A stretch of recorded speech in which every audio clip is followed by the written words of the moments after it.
Hello children, मैं सत्यजीत आप सबके सामने class 10 history chapter 1 nationalism in Europe में राष्ट्रवाद चैप्टर का अगला वीडियो लेकर के आपके सामने हूँ। और आज जिस विषय पर हम चर्चा करेंगे वो विषय है इटली का एकीकरण, यूनिफिकेशन ऑफ इटली। आप बुक में देख सकते हैं। हमने पिछले वीडियो में चर्चा की थी जर्मनी का एकीकरण, जिसमें जर्मनी के 39 स्टेट्स को मिला करके एक जर्मन नेशन बनाया गया था। बिल्कुल उसी तरह से इटली का यूनिफिकेशन ये भी एक पॉलिटिकल और एक सोशल मूवमेंट था जो इसी दौरान चल रहा था। जिस वक्त जर्मनी के यूनिफिकेशन का प्रयास चल रहा था, ठीक उसी वक्त इटली का भी यूनिफिकेशन का प्रयास चलना शुरू हो गया था। इसकी शुरुआत हो चुकी थी 1815 के समय में ही, जब नेपोलियन बोनापार्ट को हरा करके उसको इटली के शासक के पद से भी हटाया गया था। अब आप कहेंगे इटली का शासक नेपोलियन बोनापार्ट कैसे? तो हमने बताया आपको कि अभी तक इटली एक कंट्री नहीं है और 1815 तक तो ये था भी नहीं। 1861 में आकर के इटली को यूनिफाई किया गया है। उससे पहले इटली 7 अलग अलग स्टेट्स में बटा हुआ था जिस पर अलग अलग शासक थे। तो 1815 में जब नेपोलियन बोनापार्ट को हटाया गया और उसके बाद एक बार फिर से कंजर्वेटिव शासकों ने पूरे के पूरे यूरोप के ऊपर फिर से शासन करना शुरू कर दिया था, तो एक बार फिर से बंदर बांट कर दिया गया और इटली के जो भी हिस्से थे उसको अलग अलग शासकों के नियंत्रण में रख दिया गया। इसका परिणाम ये था कि इटली के जितने भी लोग थे वो भले ही इटालियन भाषा बोलते थे, लेकिन उनके शासक अलग अलग थे। लेकिन 1815 के बाद कुछ ऐसी घटनाएं होनी शुरू हो गई जिसके बाद इटली के लोगों के मन में राष्ट्रवाद का जो विचार है वो डेवलप होना शुरू हो गया था। तो ये कैसे हुआ?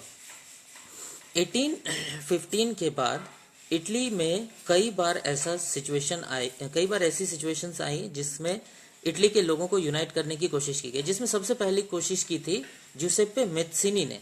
आप बुक में मेज़्ज़िनी के नाम से पढ़ते होंगे उनको, और मेज़्ज़िनी के बारे में अगर आप पढ़ेंगे तो उनका जन्म 1805 ईस्वी में हुआ था और वो फ्रांस की क्रांति से बहुत प्रभावित थे।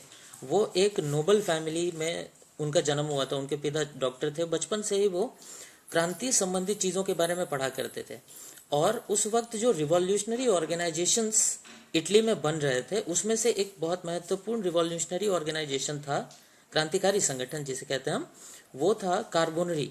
तो वो कार्बोनरी का सदस्य बन गए। कार्बोनरी का सदस्य बनने के बाद उन्होंने कुछ विद्रोहों में हिस्सा लिया। इसके कारण ये हुआ कि उन्हें अरेस्ट कर लिया गया और जेल में बंद कर दिया गया था। जेल से आजाद होने के बाद उन्होंने यंग इटली नामक एक संस्था बनाई और धीरे धीरे इस संस्था के सदस्यों की संख्या बढ़ती चली गई। मेज़्ज़िनी एक क्रांतिकारी विचारधारा के व्यक्ति थे। उनका मानना यह था कि इटली के ये जितने भी अलग अलग शासक हैं इन सबको हटा करके इटालियन भाषी लोगों का एक देश बनाया जाना चाहिए। वो डेमोक्रेसी को सपोर्ट करते थे और वो चाहते थे कि इटली के सभी राज्यों को मिला करके एक किया जाए, है ना।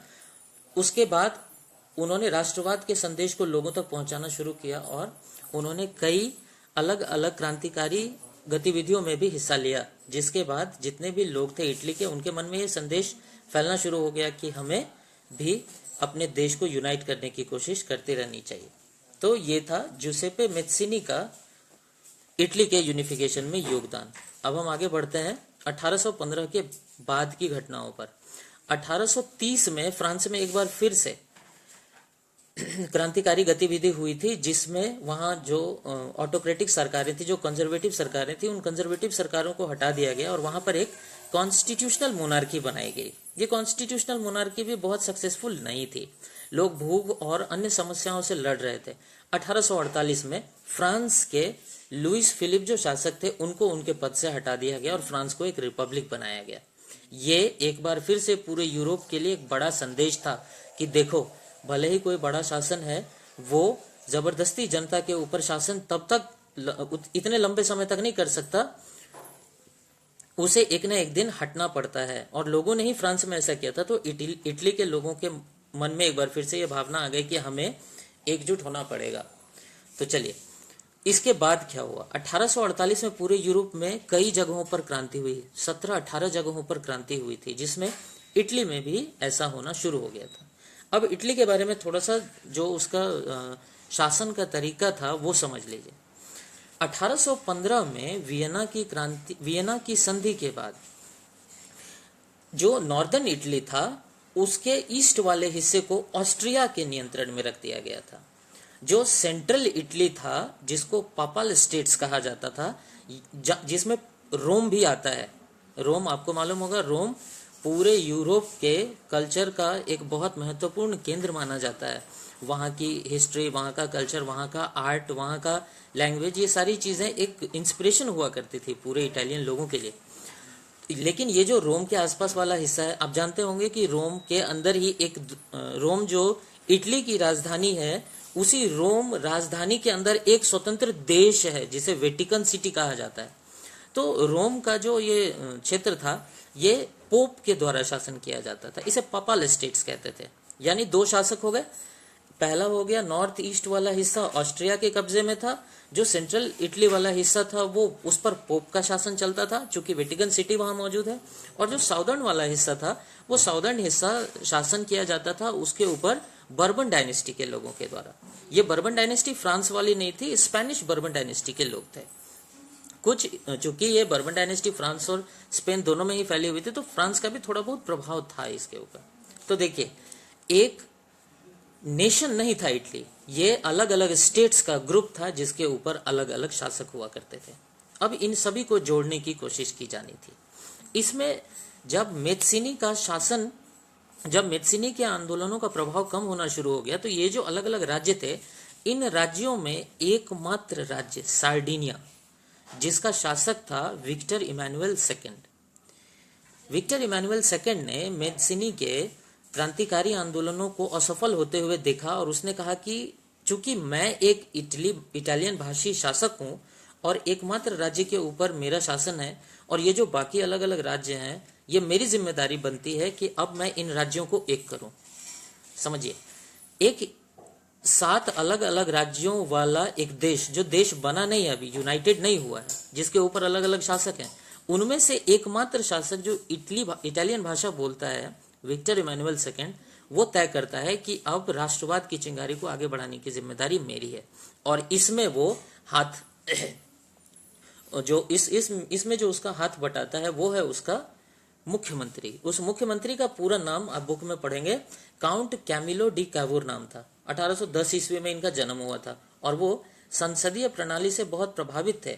1848 में, जिस वर्ष पूरे यूरोप में क्रांतियों का दौर था, उसी वर्ष वो अपने देश की संसद का सदस्य बना था। और 1852 ईस्वी में अपनी योग्यता के बल पर वो सार्डिनिया पीडमोंट का भी प्रधानमंत्री बन गया। अब उसने अपने प्रधानमंत्री बनने के काल में ही, यानी सबसे मुख्य मंत्री बनने के काल में ही, उसने इस पूरे पीडमोंट वाले एरिया, सार्डिनिया पीडमोंट की डेवलपमेंट पर बहुत ध्यान दिया।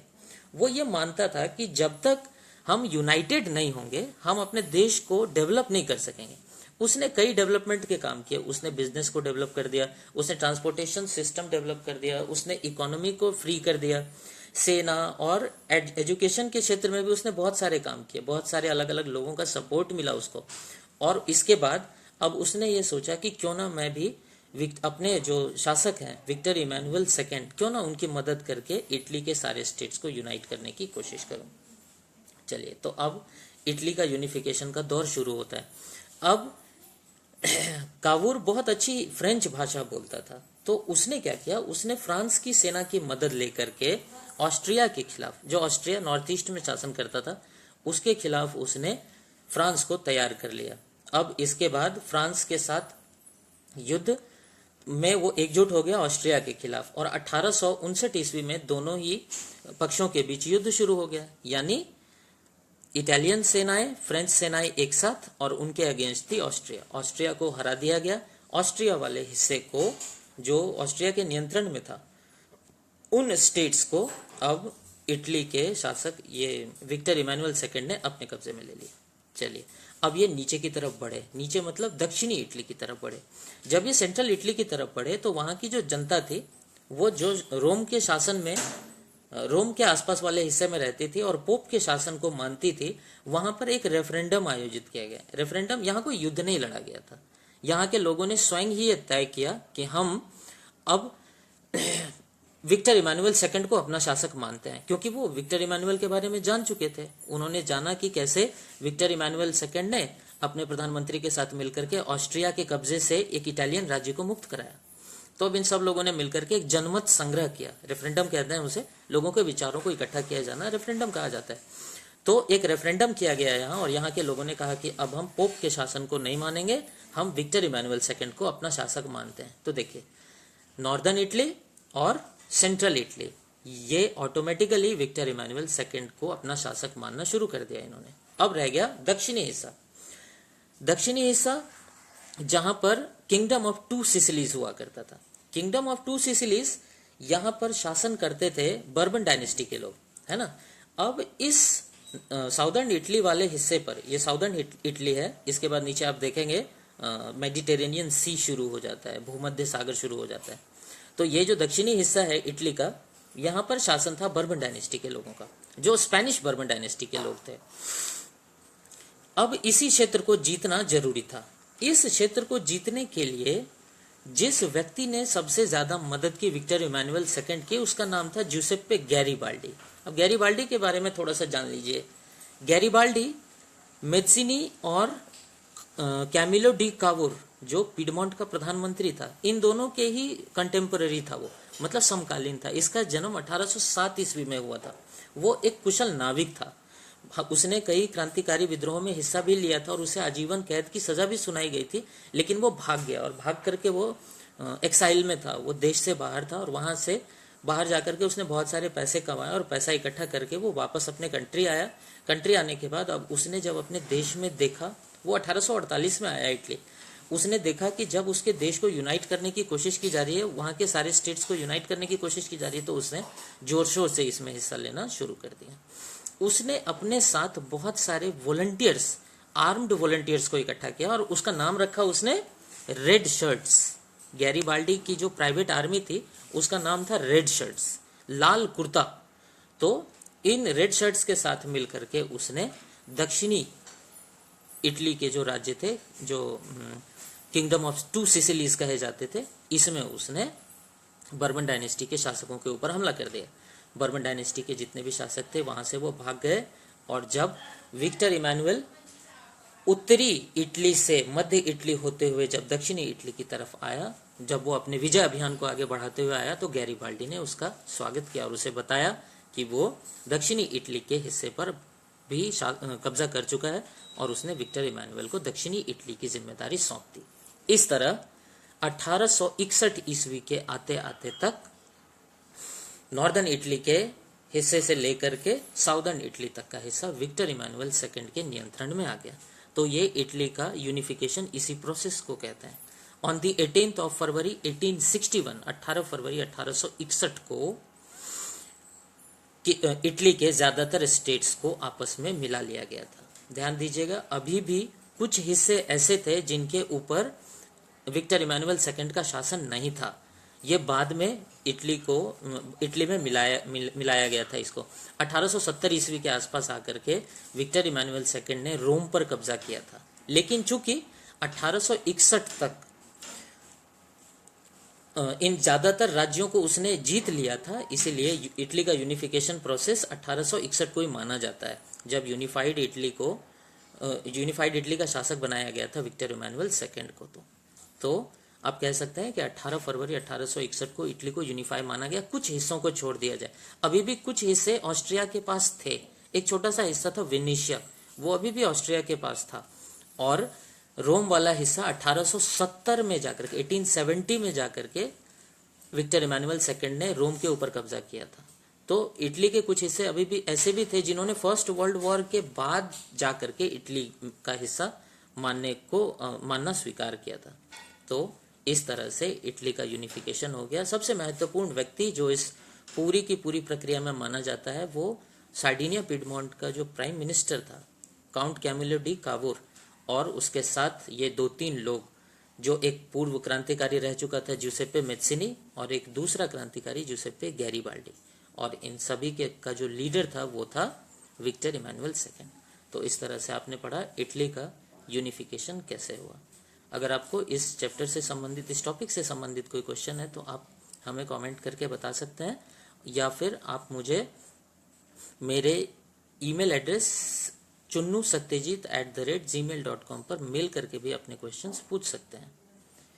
अगले चैप्टर में हम ब्रिटेन के बारे में पढ़ेंगे। अगले वीडियो में हम ब्रिटेन के बारे में बताएंगे आपको कि कैसे ब्रिटेन नामक एक कंट्री का इमरजेंस हुआ, कैसे ब्रिटेन नामक एक देश बन करके उभरा, कैसे एक आइलैंड पर बने अलग अलग भाषाई समूहों को इकट्ठा करके आज एक किंगडम, यूनाइटेड किंगडम के नाम से जाना जाता है, और कैसे वहां पर एक कम्युनिटी ने दूसरी कम्युनिटी के साथ कैसे लड़ाई झगड़े किए और कैसे एक देश की डेवलपमेंट हुई। तो तब तक पढ़ाई जारी रखें। सी यू।